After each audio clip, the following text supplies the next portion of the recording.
চা বাগানে গ্রামের পর গ্রাম ভেসে গেছে। কি করতে যাবেন আপনি কালকে?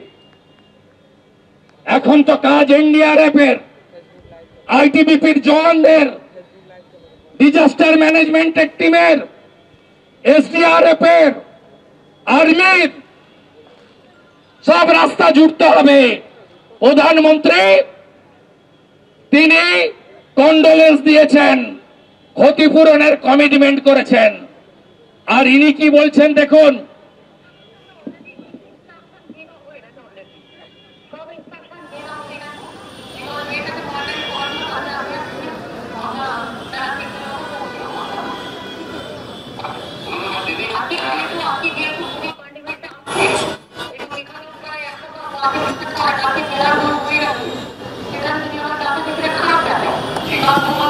এ বলছে আগে কার্নিভাল পরে উত্তরবঙ্গ। এই হচ্ছে মুখ্যমন্ত্রী পশ্চিমবঙ্গের, বলছে আগে কার্নিভাল পরে উত্তরবঙ্গ। শ্রী মমতা, শ্রী মমতা, শ্রী মমতা, শ্রী মমতা, শ্রী মমতা, শ্রী মমতা, শ্রী মমতা, শ্রী মমতা, জনতার গর্জন, গর্জন।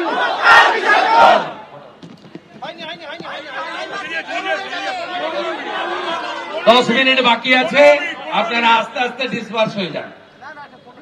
ওকে ছাড়বো না, ওকে ছাড়ার কোন সিন নেই, ছাড়বো না। গণতন্ত্রের ডু অর ডাই লড়াই, ছাড়া হবে না।